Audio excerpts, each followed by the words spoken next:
When I think of Dubai, I see skyscrapers, super luxurious cars, and sunshine. What basically makes this destination the ideal place to spend a dream vacation? This is what it's like for us. But it's not so dreamy for Princess Haya. Who is she? Well, you better get comfortable, because I'm gonna tell you all about the great escape of Princess Haya and her divorce from the Prime Minister of Dubai, Mohammed Al Maktoum. Will she reveal all his dirty secrets? Is she planning to get rid of her husband? This whole thing would make a great movie script. So let's get into the story of this great scandal. First, I have to tell you about Mohammed Al Maktoum. This guy is already 70 years old, and he's a sheikh and the Prime Minister of the United Arab Emirates. So that makes him the ruler of Dubai, and automatically he's one of the richest and most powerful men on the planet. Thanks to him, Dubai became a global city, and he's created Dubai's most famous landmarks, like Burj Khalifa and Palm Islands. Besides all that, this man has 6 wives. Yes, and Princess Haya is one of them. If you don't believe, according to the report that Forbes magazine released last year, his net worth is valued at $18 million. You may say that there are people who are more wealthy, for instance, Jeff Bezos. And you're right, but to the fortune of the sheikh, we would have to add the millions of dollars that he makes every day off the oil trade. This man is a great businessman, but he's not such a great person.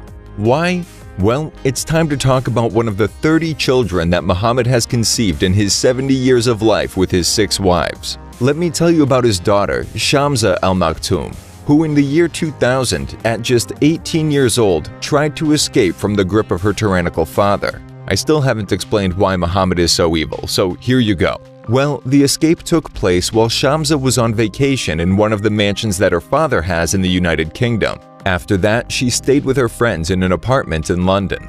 But just a month and a half later, her father's people found her, and once that happened, they allegedly sedated her and sent her back to Dubai on a private jet. It's believed that ever since then, Shamsa has been locked in a palace where she stayed for years without anyone knowing her whereabouts. Do you see why I told you at the beginning of the story it was like a movie? But it wasn't until 2018 that the world heard about her again, when her uncle, Marcus Essabri, received a letter in which his niece asked for help and told him that no human being deserved to be a prisoner when her only crime was that she was born a woman in the Arab world. Do you already know where this thing is going? The story doesn't end there though.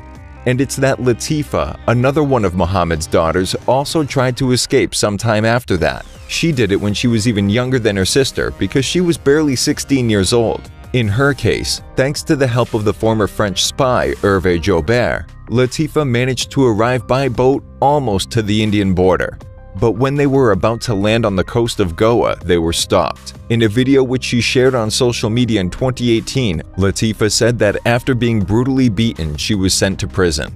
In the same video, the princess mentioned that she never stopped thinking about attempting a second escape, despite being aware of the fatal consequences that it could bring if she was caught again.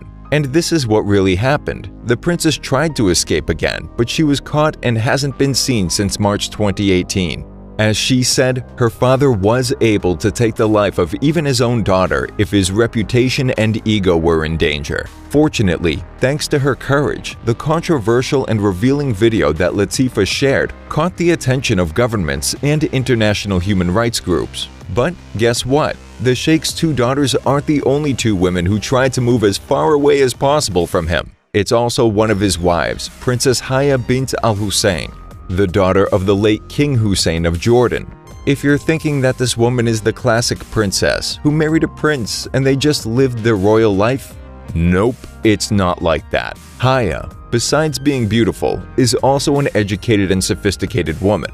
And unlike Shamsa and Latifa, Haya didn't escape alone, but she took her 2 children, 11-year-old Al-Jalila and 7-year-old Zayed.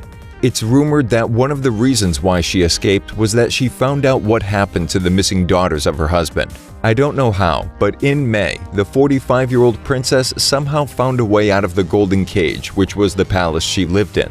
How did she do that? As it turns out, according to some sources, Haya managed to escape with a juicy sum of money. Some say it was $39 million, which is a lot. How does someone who runs away from a country get such a huge amount of money? Well, reportedly, Haya had the help of a friend of hers who is a recognized international diplomat. She stayed away from the media for some time after applying for asylum in London. Now that we've heard from her again, the final chapter of this international scandal is about to begin. Recently, legal proceedings, including the divorce trial that the princess has decided to start against Mohammed, have been scheduled. In the legal battle, besides demanding the protection and legal custody of their 2 children, allegedly Haya also wants to ask for child support estimated at almost $6 billion. The trial that is about to start has dominated the international press, not only because of the scandalous event which revealed that the wife of one of the most powerful men in the world has decided to escape from his claws, but also because surely during the trial, Haya will reveal the truth and expose all the secrets of an oppressive and abusive regime. In addition, according to a report from ABC, a great responsibility lies within the English court, because if it rules in favor of Mohammed, the princess will surely lose a lot of credibility and will receive a lot of international criticism. By the way, this guy allegedly intends to send his wife and their 2 children back to Dubai, but Haya has already requested a forced marriage protection order, which protects the children from being married off against their will, and what's called a non-molestation order, a restraining order which is granted to people who are victims of domestic violence. By the way, something that has also strongly attracted the attention of the media worldwide is the name of the lawyer who is defending Princess Haya, and it's because Fiona Shackleton, nicknamed Steel Magnolia, handled Prince Charles' split from Princess Diana, as well as that of Paul McCartney from Heather Mills. But don't think that only the princess is represented by a highly recognized lawyer. Mohammed hired Helen Ward, who in the past defended the British director Guy Ritchie during his divorce with his now ex-wife, the Queen of Pop, Madonna. Do you now understand why this case has become the talk of the international press? But add to all that the dark rumors revealed by an anonymous source about the supposed scary intentions of Princess Haya and her brother Ali. According to unconfirmed information, very unconfirmed, grain of salt here, but according to this, the two have come up with an evil plan to get rid of Mohammed. And I mean like, for good. No man, this story is for real, like a script of a soap opera or a thriller. But according to that theory, Haya and Ali not only have conceived this plan, but they've already secured the money that they would need to carry it out. In fact, according to that version, it's the princess's supposed lover, Russell Flowers, who would be in charge of carrying out the necessary negotiations with the bad boys who would be in charge of doing the dirty work. Well, it's been rumored that, now we're a rumor within a rumor. It's been rumored that he's already gotten in touch with the Russian mafia. This would make an excellent script for a movie, right? Wait, maybe that's why Haya needed all the money with which she supposedly ran away. Seriously though, I find it super hard to believe that an Oxford-educated United Nations messenger of peace would even consider this. And if it was true, these people are terrible conspirators. We're not supposed to know the details about this kind of thing until an expose is published 20 years after the fact. What do you think? But anyway, who is Russell Flowers? Well, doesn't the name sound like an action movie hero or a leader of a band? Well, it turns out that this 36-year-old man is a former British soldier and bodyguard of Princess Haya. In fact, last year he was photographed accompanying her during a visit she made to England with her husband. However, for some time now, there have been rumors about the supposed too close relationship that these two have had for years.